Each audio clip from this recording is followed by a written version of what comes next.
bienvenue à notre 14e échange sur la vie avec Jésus.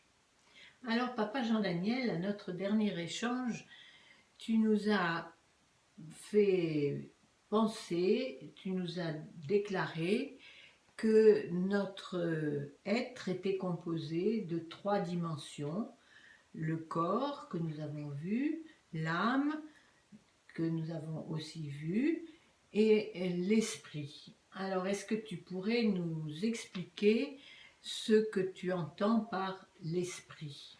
Alors, expliquer, oui, c'est à travers mes yeux, ce n'est ni l'intelligence, ni l'humour, ni même un fantôme ou un démon, comme certains pourraient le penser, et le pensent d'ailleurs.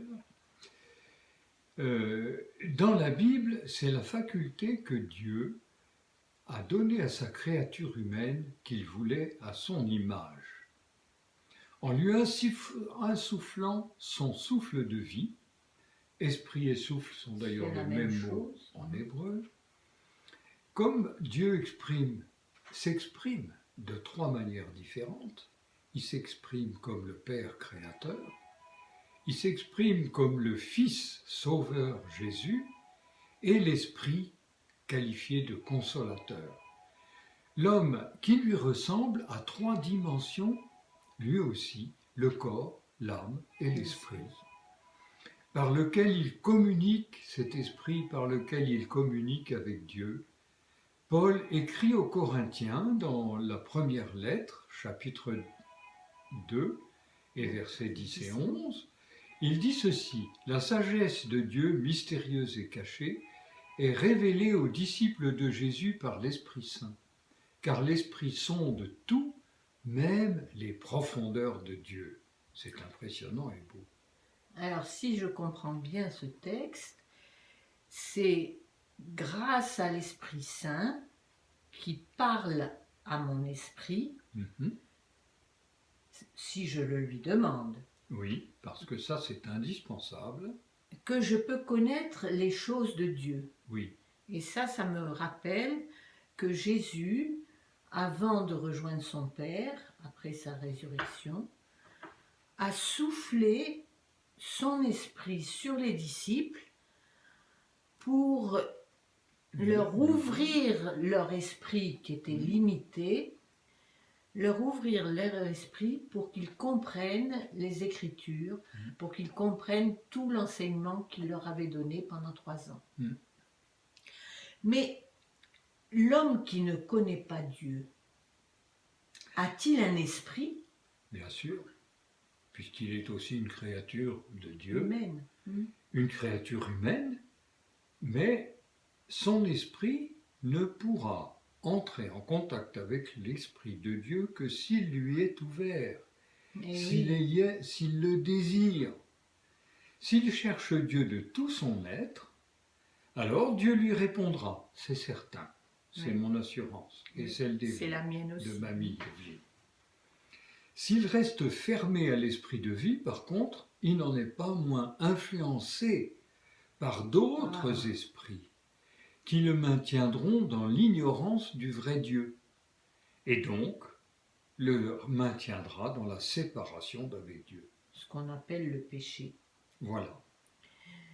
C'est pourquoi il est vraiment important, primordial, de veiller à son esprit, de ne pas le laisser être influencé par d'autres, parce qu'à ce moment-là, il serait ballotté, comme dit Paul, ballotté à tout vent de doctrine. Ça, c'est dans le livre La lettre aux Éphésiens. Aux Éphésiens, oui. Mais comment soigner cette communication entre Dieu et mon esprit? Comment l'entretenir? L'entretenir. La soigner, mais l'entretenir. Oui. Et on peut l'entretenir, je dirais, d'abord vivre dans un esprit de prière. Ah, et c'est quoi l'esprit de prière? Eh bien, ce n'est pas seulement m'adresser à Dieu dans certaines circonstances précises, à l'église ou au temple, ou bien et par des mots, ou des prières bien formulées, toutes faites, qu'on finirait par réciter sans plus savoir ce que ça recouvre et ce qu'on dit. Mais c'est s'adresser, m'adresser à Dieu dans l'élan de mon cœur, dans la joie comme dans la douleur. C'est parler avec lui comme on parle avec un ami, c'est-à-dire à qui on peut tout dire, tout confier, aussi bien ses états de morosité, ses états d'âme, parce que on sait qu'il écoute. On sait qu'il écoute. D'ailleurs, la Bible dit qu'il connaît le nombre de mes cheveux. Alors ça, c'est quand même quelque chose d'assez spectaculaire. Donc c'est vivre en étant conscient en permanence de sa présence aimante à côté de nous. Et Jésus a bien dit qu'il serait avec nous tous les jours jusqu'à la fin. Et Paul a ajouté que si nous ne savons pas comment prier, et ça arrive, souvent, on n'a pas les mots, on ne sait pas comment s'adresser à Dieu, l'Esprit de Dieu vient à notre secours, au secours de notre faiblesse. Et il devient notre interprète auprès de Dieu, parce qu'il sait lire dans nos cœurs, il sait lire dans notre esprit, et il va ainsi prononcer les prières que nous ne savons pas formuler. Que nous ne savons pas formuler. Cela n'empêche pas qu'il nous faille nourrir notre vie spirituelle, nourrir notre esprit par la lecture et l'étude de la Bible. Par la connaissance des Écritures. La connaissance des Écritures. Oui, parce que ce sont elles qui nous révèlent qui est Dieu. Et oui. Et qui nous conduisent sur des chemins parfois difficiles de notre vie vers une communion plus intime avec Jésus. Si nous les lisons, ces textes, en demandant à l'Esprit de Dieu de nous éclairer, alors nous allons découvrir combien l'amour de Dieu est grand pour nous à chaque instant, même dans des situations les plus éprouvantes. Car nous trouvons dans les Écritures des paroles et des promesses merveilleuses, parce que l'Esprit consolateur les dit à notre cœur. Et c'est ainsi que j'ai été soutenue personnellement, mais toi aussi, dans la circonstance grave de l'infarctus que tu as eu quand nous étions en voyage et que nous étions à l'étranger où on ne savait pas comment tu pourrais être soigné. C'est le psaume 121 qui est venu à mon esprit pour me dire « L'Éternel gardera ton départ et ton arrivée ». Et ça m'a tellement apaisée que les voyageurs qui nous accompagnaient ont été dans un grand étonnement de ma réaction calme devant cet événement angoissant. Mais j'ai été très bien soigné dans ce pays lointain. Il faut le dire aussi quand même. Et grâce à Dieu, tu as pu revenir. Et aussi grâce à ce jeune guide du pays qui a fait le nécessaire pour être bien orienté tout de suite dès l'apparition des symptômes. Alors cette nourriture de notre esprit par la prière et la fréquentation de la Bible, elle transforme toute notre vie. Elle nous donne un autre regard sur toute chose et du coup, elle nous donne une grande stabilité. Parce que le Saint-Esprit pénètre tout notre être, l'apaise et l'affermit.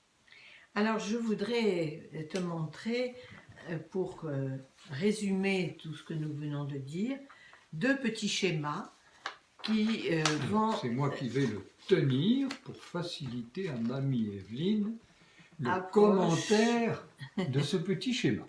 Voilà, alors ce triangle représente notre être, et notre être qui est tourné vers le haut, vers les regards tournés vers le haut. Et notre être est composé du corps, de l'âme et de l'esprit. Et cet esprit, c'est par là que le Saint-Esprit va pénétrer en nous quand nous le lui demandons. Alors, nous lui demandons dans la prière et Dieu répond en nous envoyant le Saint-Esprit qui, comme tu le vois ici, pénètre, influence ainsi, rend vivant notre esprit et va influencer notre âme et notre corps.